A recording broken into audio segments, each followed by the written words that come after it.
Hey everyone, it's the Koopa Man.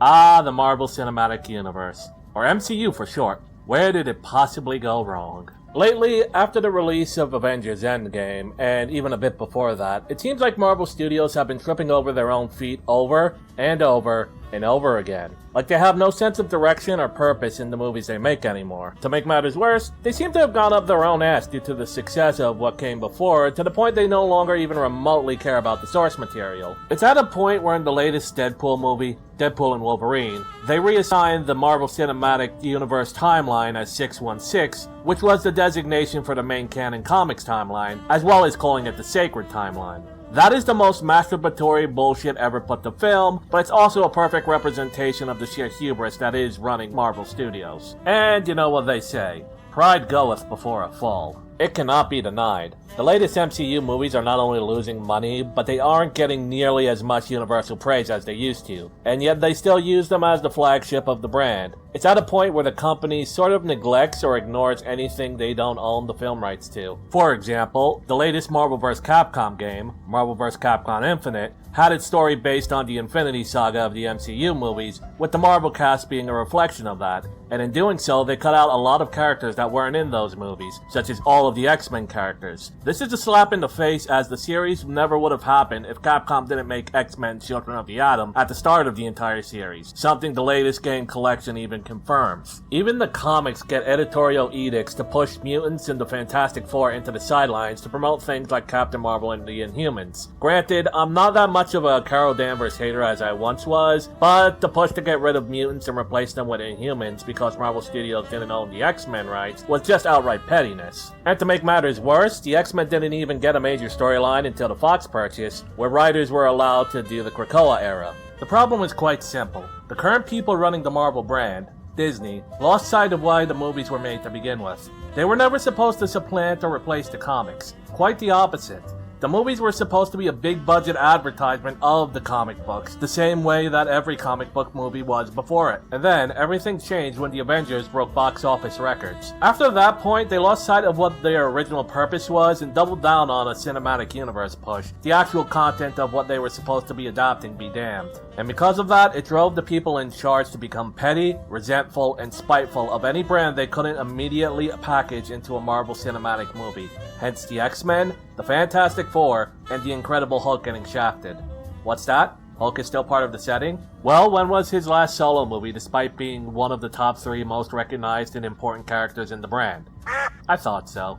While there's nothing wrong with making money in and of itself, money is the lifeblood of any media franchise, it's the way that the money that the MCU has made has taken over the minds of those in charge. So much so that even after the long-term plan for the series has reached its conclusion, they kept going even without a plan, just expecting that money flow to continue. And it's like the good book says, for the love of money is the root of all evil, which while some coveted after, they have erred from the faith, and pierced themselves through with many sorrows. Indeed, the faith in the Marvel name has been erred from.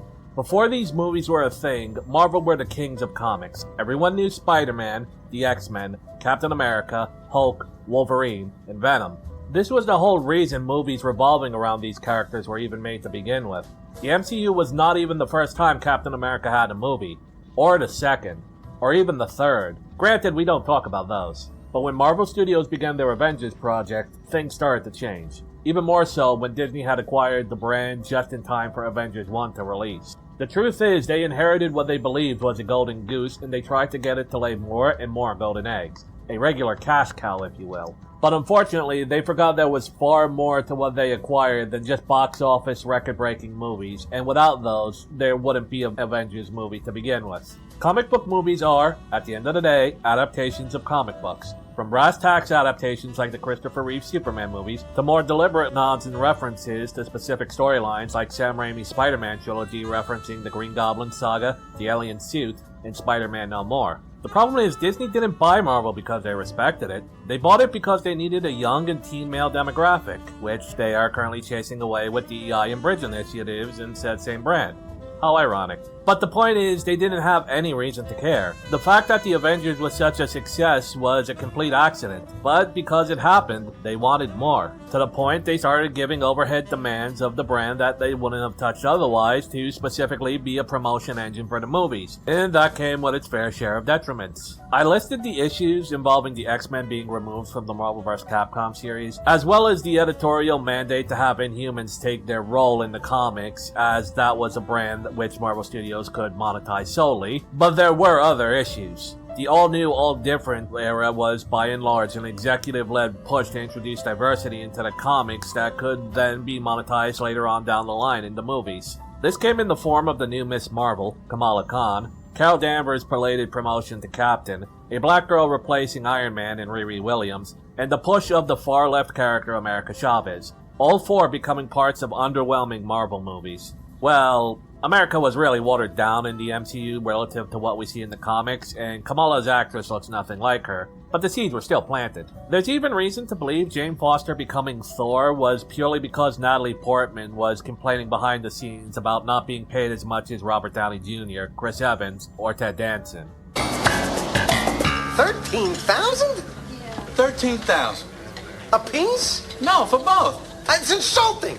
Ted Danson makes $800,000 an episode. Oh, would you stop with the Ted Danson? Well, he does. You're nuts. I'm sorry. I can't live knowing that Ted Danson makes that much more than me. Who's he?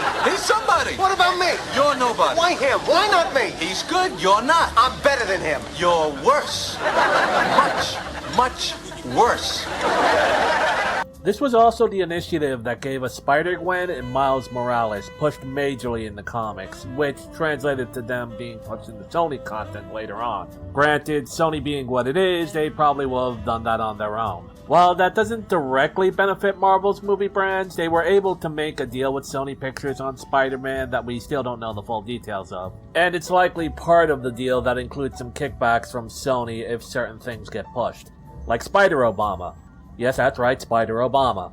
Miles was created to be Barack Obama as Spider-Man by Brian Michael Bendis, and it was transparent shilling of America's first socialist president. And that's why he keeps popping up, because he's Obama, America's Stalin. Not even video games are safe from the MCU shilling. Marvel Ultimate Alliance 3 gets its plot heavily from the Infinity Saga. Granted, the story and game are pretty good, especially relative to 2. Then there was the removal of certain heroes from LEGO Marvel Superheroes 2 that the MCU couldn't profit from, for the same reasons as Marvel vs. Capcom Infinite. Even the LEGO game, that was a separate game from the Avengers MCU LEGO movie game, was not allowed to be Marvel Comics and had to promote the MCU primarily and shun anything that wasn't MCU related.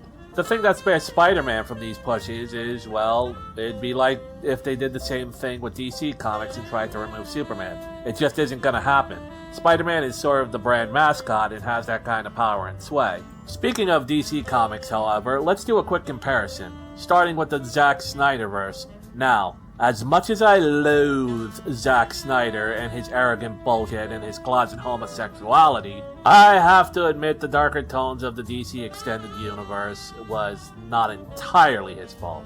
In fact, it was quite the opposite. The tone was dictated by the direction the comics were going. In 2011, DC had a relaunch called The New 52, which rebooted their entire brand. And that reboot was, well, a bit more grim and gritty than the post-crisis universe that came before, making the feel of the universe far closer to Alan Moore's Watchmen or Frank Miller's Dark Knight Returns. Knowing that, you realize it was no accident that DC, for their movie universe directive, got the guy who directed the Watchmen movie. It was, after all, the style their comics were going for at the time. And like the DCEU Snyderverse movies, the New 52 they were based on were heavily criticized for being absolute grimdark dog shit that made readers sick of buying their favorite DC comics just to read a bunch of melodramatic bullcrap. And that translated into the movies. By the end of the DCEU run, the comics changed direction into having a rebirth of their old universe and tone. Thus, this got carried into the movies, for better or worse. It was a massive tonal shift and incredibly jarring for the movies, which offended the estrogen-producing twinks in the Snyderverse fanbase, who were addicted to the false macho dog shit that made them feel less like closet homosexuals. But for the comics, it was a refreshing return to form.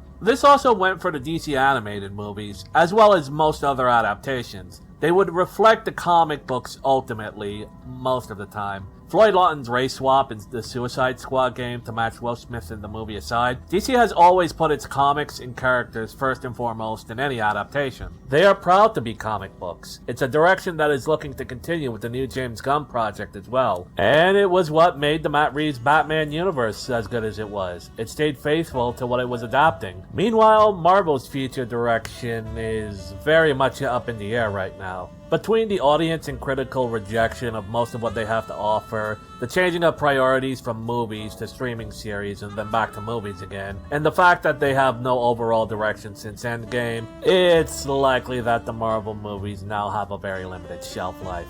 As for the comics, after the Fox acquisition, the X-Men were presumed to be brought back into the MCU setting, so X-Men 97 was greenlit, Deadpool and Wolverine was produced to wrap up the Fox movies, a Wolverine video game entered production, with rumors of a full X-Men game down the pipeline, Professor X appeared as a cameo in the Doctor Strange movie, X-Men and Fox licensed characters appeared in the Midnight Suns video game, and oh yeah, the X-Men were allowed to have major storylines again. And none of this would have happened were it not for the Fox acquisition. It was all in service of aiding the movies, including whatever future X-Men movies Marvel Studio produces, which right now is in question.